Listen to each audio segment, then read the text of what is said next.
વસ્ત્રાપુર ખાતે આવેલ બિલ્ડિંગની અંદરના પાર્કિંગમાં રૂપિયા લેવામાં આવ્યો છે। એક બિલ્ડરે આડેધડ રીતે તમામ બેંકોને પોતાની ઓફિસ વેચી મારી છે અને તેના યોગ્ય કે ન જીવું પાર્કિંગ પણ રાખ્યું નથી। જો આ તમામ બેંકો પર પાર્કિંગની વ્યવસ્થા ન હોય તો સીલ શા માટે ન કરી શકાય? કોર્પોરેટ ઓફિસ કે બિલ્ડિંગમાં આ પ્રકારે પાર્કિંગના પૈસા લઈ શકાય ખરા? કયા નિયમ હેઠળ?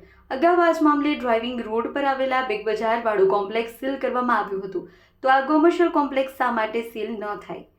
પ્રાઇવેટ બિલ્ડિંગમાં આ પ્રકારે જો પાર્કિંગના પૈસા લેવાની શરૂઆત કરવામાં આવે તો પ્રજાની હાલત શું થાય? આ બિલ્ડિંગના સંચાલકો પાર્કિંગની ઇન્કમ ભેગી કરી અને આવકનું સાધન ઊભું કરી રહ્યા છે, જે અયોગ્ય છે।